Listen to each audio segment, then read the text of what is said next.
दोस्तों, आज की कहानी है पहला और आखिरी खत। उस दिन रात के अंधेरे में नेहा ने धीरे से मेरे हाथ में पहला खत दिया। तब मैं उस रात कभी नेहा को तो कभी उसके खत को देखता रह गया। उसने धीरे से कहा, मेरे इस खत को मेरे जाने के बाद खोलिएगा। और यह कहती हुई नेहा भागती हुई छत के अंधेरे में कहीं गुम हो गई। मैं समझ रहा था कि उस खत में क्या लिखा होगा, मगर ना जाने क्यों उसे खोलने का मेरा मन नहीं हुआ और मैंने उसे जेब में रख लिया। अगली रात मैं उसका छत पर इंतजार कर रहा था। वह थोड़ी देर बाद छुपती छुपाती आई। मैंने उसे अपने पास बुलाया और वही खत उसकी ओर बढ़ाते हुए कहा, मैं तुम्हारे जब भी घर आता हूँ बिना दरवाजे खटखटाए अंदर आ जाता हूँ।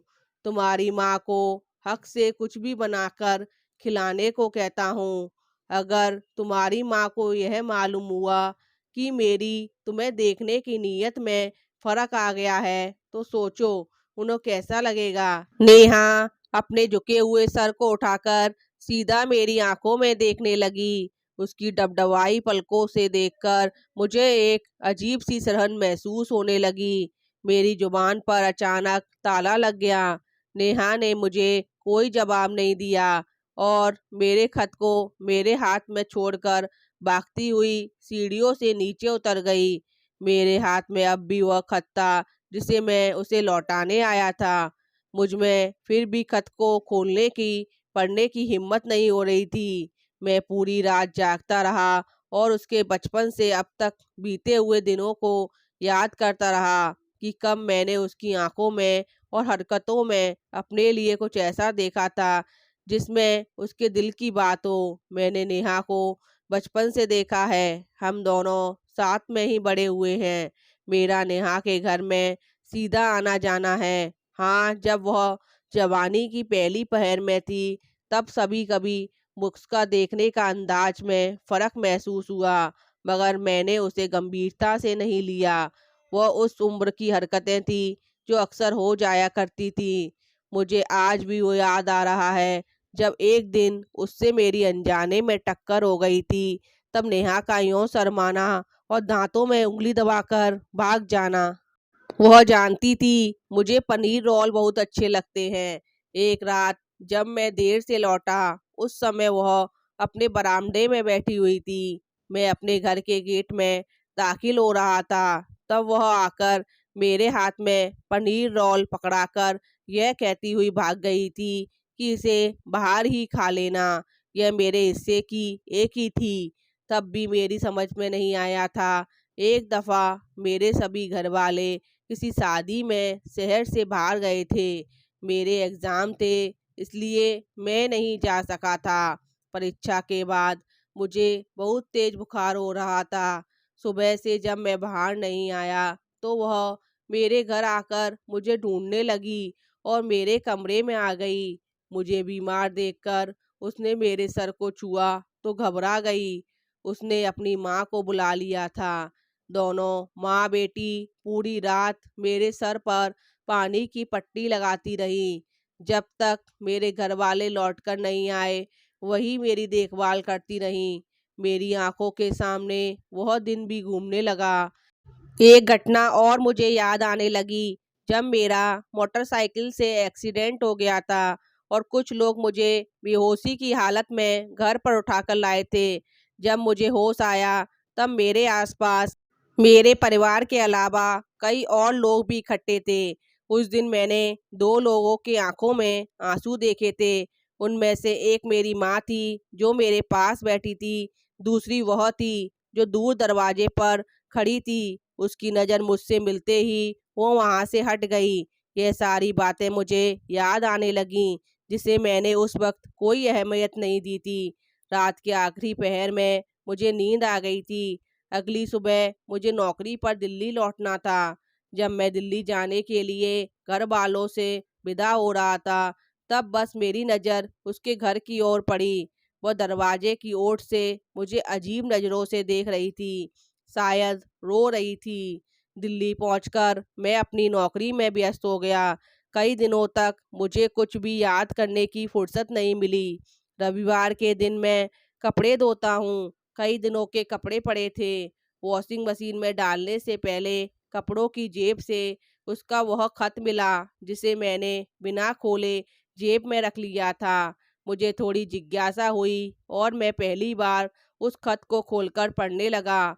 उसमें सुंदर अक्षरों में लिखा था, आपको मेरा प्रणाम। पहली बार आपको यह खत लिखने की हिम्मत कर रही हूँ। मैं जानती हूँ कि मेरी यह गुस्ताखी आपको बुरी लगेगी, मगर मेरे लिए इस गलती को करने के सिवा दूसरा कोई विकल्प नहीं है। मुझे पता नहीं कि आप मेरे दिल की बात समझते हैं या नहीं, मगर मैं अपने इस दिल की भाषा को अच्छे से समझती हूँ। मैं बहुत चाहती हूँ आपको, बस कह नहीं पाती हूँ। यह पत्र मैं इसलिए लिख रही हूँ कि मेरे पापा ने मेरी शादी तय कर दी है। इसकी जानकारी मेरे घर वालों ने किसी को भी नहीं दी, क्योंकि शादी आर्य समाज रीति से सादगी से करनी है। उसमें सिर्फ अपने रिश्तेदार ही शामिल होंगे। आपके घर वालों को भी 1-2 दिन बाद बताया जाएगा। शादी अगले रविवार को है। एक विकलांग लड़के से है। पापा इसलिए शादी के लिए राजी हुए हैं क्योंकि उनके पास दहेज के लिए पैसे नहीं हैं, पर लड़का सरकारी नौकरी में अच्छे ओहदे पर है। मैंने बचपन से आपको अपने आदर्श के रूप में देखा है। आपसे बेहतर मुझे कभी कोई नहीं लगा। अगर आपके दिल में भी मेरे लिए वही जगह है जो मेरे दिल में है, तो आपके लिए तो कल ही आकर मेरे पापा से मिल लें। और अगर यह सिर्फ मेरी ओर से है, तो भी किसी भी तरह मेरी शादी रुकवा दें, क्योंकि मैं एक विकलांग लड़के से शादी नहीं करना चाहती हूँ। मैं जानती हूँ पापा आपकी बहुत इज्जत करते हैं, वो आपकी बात नहीं टालेंगे। मैं किसी अधूरे इंसान से शादी नहीं करना चाहती। आपके नाम ये मेरा पहला और आखिरी खत है। बुरा लगा हो तो माफ़ कर देना। आपकी खत पढ़ते ही मेरे होश उड़ गए। मुझे चक्कर सा आ गया। किसी तरह टेबल पकड़कर खुद को संभाला। आज ही रविवार है, उसकी शादी भी आज ही है। मेरा मन दुख से बोझिल हो रहा था। भले ही मैं उसके प्यार को नहीं समझ सका था, मगर किसी अपाहिज आदमी से उसकी शादी तो रोक सकता था। उसके कितने यकीन से मुझे आग्रह किया था। यह मुझसे क्या हो गया। मैंने घड़ी देखी, दोपहर के 2 बज रहे थे। शादी तो रात को ही होती है। मैंने जहाज की टाइमिंग देखी, एक फ्लाइट 3:30 बजे थी। उस फ्लाइट से मैं शादी से पहले पहुंच जाऊंगा। मैंने ऑनलाइन टिकट बुक किया और एयरपोर्ट की तरफ चल दिया। एयरपोर्ट पर अनाउंसमेंट हो रहा था कि फ्लाइट 1 घंटे लेट है।